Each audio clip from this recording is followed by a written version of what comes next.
राधे राधे दोस्तों। आज के इस वीडियो में हम चर्चा करेंगे श्रृंगी ऋषि के संबंध में। पांडवों के स्वर्गारोहण के बाद अभिमन्यु के पुत्र परीक्षित ने शासन किया।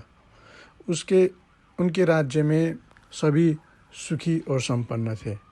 एक बार राजा परीक्षित शिकार खेलते खेलते बहुत दूर निकल गए।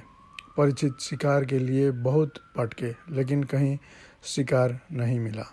अंत में वे प्यास बुझाने के लिए भटकते हुए ऋषि समीक के आश्रम में पहुंच जाते हैं, जहां ऋषि समाधि में लीन मिलते हैं।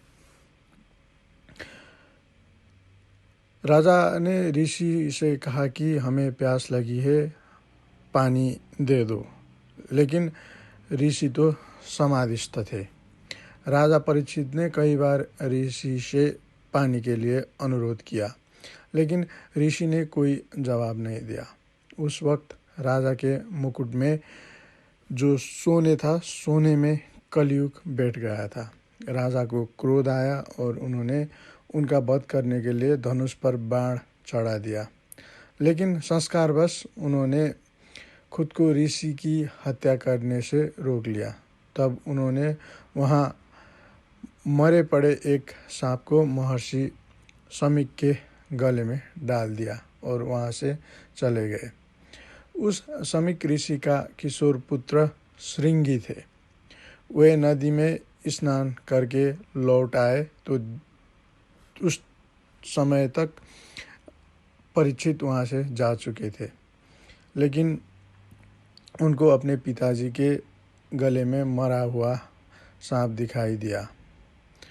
तो श्रृंगी को क्रोध आ गया और वो नदी से अंजलि में जल भरकर राजा को शाप देते हुए कहा कि आज से 7वें दिन राजा परीक्षित को तक्षक नाम का सांप डसेगा और मर जाएगा।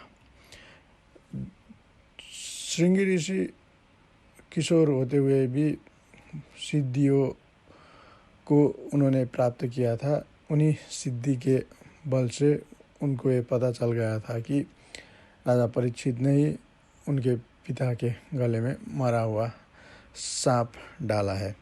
बाद में समीक ऋषि की समाधि खुली तो उन्होंने पूछा कि सांप कहाँ से आया। फिर उन्होंने उनका पुत्र श्रृंगी का सारा किस्सा मालूम किया। यह सुनकर समीक ऋषि अपने पुत्र से कहते हैं कि तुमने बिना जाने ही उन्हें दंड दे दिया। तुमने एक छोटी सी भूल के लिए इतना भयानक शाप दे दिया। वो राजा वैदिक ऋषियों की रक्षा करने वाला और आर्य धर्म और प्रजा को संरक्षण देने वाला है। उसके मारे जाने से राज्य में अत्याचार और अनाचार बढ़ेगा और इस घोर पाप का दोष तुम्हें भी लगेगा। श्राप के चलते 7वें दिन राजा परीक्षित सांप के डसने से मर जाते हैं। राजा परीक्षित की मृत्यु का कारण जब उनके पुत्र जन्मजय को पता चला तो उन्होंने संकल्प ले लिया कि मैं एक ऐसा यज्ञ करूंगा जिसके चलते सभी नाग जाति का समूल नाश हो जाएगा। जन्मजय के यज्ञ के चलते एक एक करके सभी नाग यज्ञ की शक्ति से खींचकर उसमें भस्म होते जा रहे थे। कद्रु और कश्यप के पुत्र वासुकी की बहन देवी मनसा ने नागों की रक्षार्थ जन्म लिया था। अधिकतर जगहों पर मनसा देवी के पति का नाम ऋषि जरत्कारु बताया गया है और उनके पुत्र का नाम आस्तिक है, जिसने अपनी माता की कृपा से सर्पों को जन्मजय के यज्ञ से बचाया था। राधे राधे दोस्तों, वीडियो अंत तक देखने के लिए आपको धन्यवाद। अगर वीडियो पसंद आया हो तो लाइक ज़रूर करें, चैनल को सब्सक्राइब करें और अपनी राय कमेंट करके हमें ज़रूर बताएं। राधे राधे।